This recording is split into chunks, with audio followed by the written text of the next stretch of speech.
ఎంతమందికి కలుగుతుంది? అది మాకు ఈ రోజు లభించింది.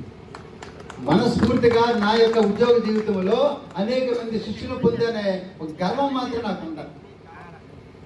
డబ్బులు కావు, అందరము ఎన్ని కోట్లు సంపాదించినా ఈ రోజు ఉంటే పోతాం, ఏ ఒక్కటి కూడా తీసుకెళ్ళాం.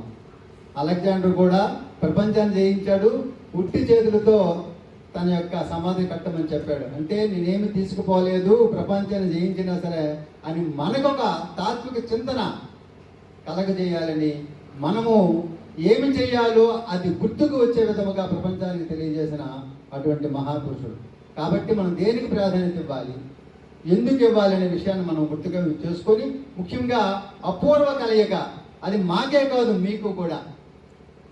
90 నుంచి 93, 95 అంటే సుమారు 30 ఏళ్ళు దాటిపోయింది. ఆ 30 ఏళ్ళలో చాలామంది కలవలేదు మాకు తెలియదు కూడా. ఎవరెవరో అప్పుడప్పుడు కలుస్తున్న వాళ్ళమే కలుస్తున్నా తప్పించి మాకైతే పూర్తిగా పేర్లు కూడా మర్చిపోయిన సందర్భాలు ఉన్నాయి. ఇది మంచి కలయిక. ముఖ్యంగా మాలాంటి పెద్దవాళ్ళకి మా ఆయుష్ను పెంచే ప్రక్రియ. ఎందుకంటే ఈ ఆనందం అనేది మరొక సంవత్సరం మీదకి తగ్గుతుంది అని నేను ఘంటాపదంగా నమ్ముతాను. ఎందుకంటే మన సంతోషమే మన ఆయు ప్రమాణాన్ని పెంచుతుందని బలంగా నమ్మిన వాళ్ళే నేను ఒకని. ఆయన దీర్ఘాయుషు భగవంతుడు ఇచ్చారు మనకి.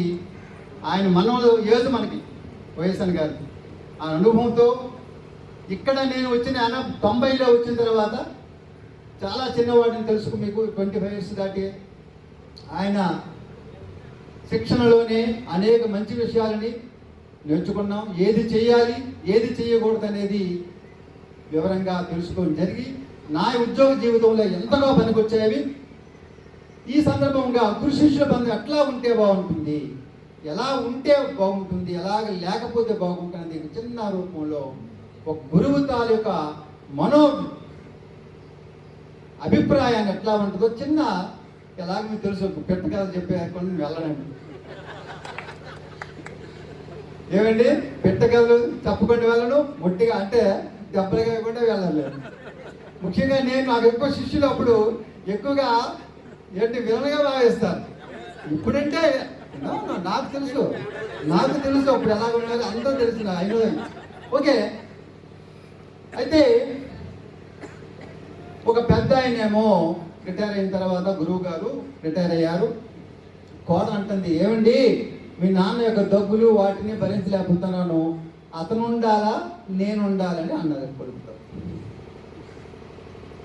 అదేమిటో నాకు పెంచారు, పెద్ద చేశారు, పైగా ఉపాధ్యాయ వృత్తిలో నాకు అనేకమైన, నా గురువుతో సమానం తండ్రి కాదు, అటువంటి ఆయన నేను ఎక్కడ పంపిస్తానంటే, లేదు నేనేమో అతని యొక్క శుశ్రూష చేయలేకపోతున్నాను, పిల్లలు చదివించలేకపోతున్నాను, కాబట్టి మీరు ఏదో చేయకపోతే ఆయన ఎక్కడో ఒక దగ్గర అనాథాశ్రమంలో వాటిలో వీటిలో పెడదాం, ఏదో డబ్బులు మనం చేద్దామంటే కాదు అన్నాడు. ఒక్కడే కొడుకు ఈయన. సరే మరి భార్య వచ్చింది, మన నమ్ముకొని వచ్చింది, తన లేక సంతృప్తి పరచడము అతని విధి కాబట్టి, సరే ఇష్టం లేనప్పుడు కూడా ఒప్పుకొని ఒక అనాథాశ్రయానికి తీసుకువెళ్ళాడు. అక్కడ అడిగారండి, అడిగి నమస్కారం మేషం, మిగతా వాళ్ళందరూ చూశారు. మేషాన్ని చూసి నమస్కారం చేసి, మా నాన్నగారికి ఎంత విలువ ఉందా అనిపించింది కొడుకు.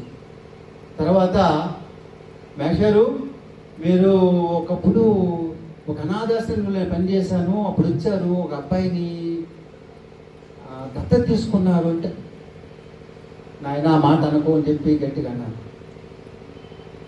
ఆ దత్తత తీసుకున్న కొడుకే ఈ కొడుకు. గురువు మనసు ఎట్లా ఉంటే చూడండి, దత్త తీసుకున్న విషయం అనేది కొడుకు ఇంతగా తెలియజేయకుండా తన సొంత కొడుకుగా భావించి, ఇప్పుడు ఎవరు బయట ఉండాలి, దత్తత తీసుకున్న కొడుకును కూడా కొడుకులాగా భావించి ఆ విషయం అతను తెలియజేయకుండా, కానీ ఆ ఉద్యోగి ఉండలేకపోయాడు. నో మీకు దుస్థితి పనికిరాదు, ఆ విషయం తెలియజేయాలని ఆ యొక్క భార్యాభర్త కూర్చోబెట్టి చెప్పాడు. అమ్మా, ఇది విషయము, నీ భర్త ఇక్కడ అతను సొంత కొడుకు కాదు తల్లి, ఇక్కడ అనాథగా ఉంటే నేను నా సమక్షంలోనే గురువు గారికి ఇచ్చాను, ఇతనికి టీచర్ గారికి పెంచి పెద్ద చేసాడంటే, అప్పుడు తనకేమో రివీల్ అయ్యింది, విషయం అర్థమైంది. క్షమాపణ చెప్పుకుని మాయగారికి ఎంతైనా నాకు భావిస్తానని చెప్పి తను మారడం జరిగింది. కారణం ఏంటి? ఎందుకంటే గురువు గారు మీ అభ్యున్నతి కోరుతారు ఏ దశలో కూడా. మన తల్లిదండ్రులు అంతే. ఇప్పుడు మీకు అర్థమవుతుంది తల్లిదండ్రులు ఏం చేశారన్న సంగతి. అప్పుడు మనకి తండ్రి ఒక దశలో వినను, ఉపాధ్యాయుడు వినను. కానీ మన ఏజ్ పెరిగింది కూడా మన యొక్క అపోహలు రాను రాను వ్యానిష్ అవుతాయి, తగ్గిపోతూ ఉంటాయి. కాబట్టి మనం ఈ దశలో ఏమి చెయ్యాలి, ఎలా చెయ్యాలి, ఎక్కడ నేర్చుకోకర్లేదు. చుట్టూ ఉన్న జనాన్ని చూడండి, ప్రకృతిని చూడండి, చెట్టుని చూడండి, ఎలాగ పెద్దవాళ్ళ యొక్క జీవిత చరిత్ర చదువుదాం. ఇవన్నీ వాటికి మనకి ఏది వర్తిస్తుంది, వర్తించదు. ఎందుకంటే ఒక్కొక్క మొక్క మంచిదే, విత్తనము ఇసుకలో అవ్వదు కదా. అంటే తగిన ప్రదేశం కూడా ఉండాలి. అలాగే మనకి ఏది అడాప్టబుల్లో వాటిని స్వీకరించి మన జీవితాన్ని వీటికి వ్యతిరేకముగా మంచిని ప్రోగు చేసుకుంటూ ఒక 10 మందికి మార్గదర్శనంగా ఉండాలని అనేక మంది చెప్పారు.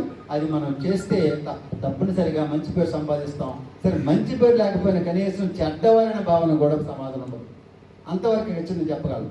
కాబట్టి మీరు కూడా మీ తల్లిదండ్రులకి మంచిగా చూద్దాం. మీ అమ్మా నాన్నని మనం కాలు నొక్కి చూస్తే నీ కొడుకు రేపు నీవు నొక్కుతాడు. నీవు చెప్పించావా తప్పనిసరిగా వడ్డీతో సహా అనిపిస్తావు, తప్పనిసరిగా అవుతుంది. There is no doubt at all. మేము కళ్ళారా చూస్తున్నాం. కాబట్టి మనం ఆదర్శంగా ఉండి మన పిల్లలకు ఆదర్శంగా ఉండండి. అలా చేస్తే మనం తప్పనిసరిగా ఉంటాం. ఇక మిత్రుడు అంటారా, భగవంతుడు మనకి ఇచ్చిన వారు. మిత్రుడు అంటే ఏంటమ్మా, కష్టాల్లో కూడా నేను ఉన్నానని భరోసా ఇచ్చిన వాడు. వాటిని కోల్పోకుండా మంచి చెడు ఎక్కడా ఉంటాయి. అంత మాత్రమా ఒక తెల్ల షర్ట్లో వచ్చిన డ్రాప్ పడింది, ఒక బ్లాక్ డ్రాప్, ఒక మచ్చ, అంత మాత్రము మొత్తం ఉన్న తెల్లగా కదా. ఒక చిన్న డ్రాప్ మనకి ఎందుకు కనబడాలి బ్లాక్? మిగతా 99% తెల్లగా ఉంది, బాగుంది కదా. అలాగే మనలో బలహీనతలు అన్నీ ఉంటాయి. ఆ బలహీనతలు చెప్పి మన ఫ్రెండ్షిప్ని కానీ, బంధాలను కానీ, పక్కజీలను కానీ ఎవరిని విడిచిపెట్టు ఉంటాయి. లేదంటే ఆ టాపిక్ పక్కన పెట్టుకొని మిగతా విషయాలతో వాళ్ళకి మద్దతుగా ఉండి మనం మంచి మానవులుగా ఉండాలని కోరుతున్నాను. మరి అలాగే ఆల్రెడీ మీకు తెలిసిందే, జీవితం యొక్క మంచి దిల్లోకి వచ్చేసారు. మంచి 40 years సుమారు అవుతుంది. ఆ 40 yearsలో అనేక రకమైన ఘట్టాలు మీరు చూసుంటారు.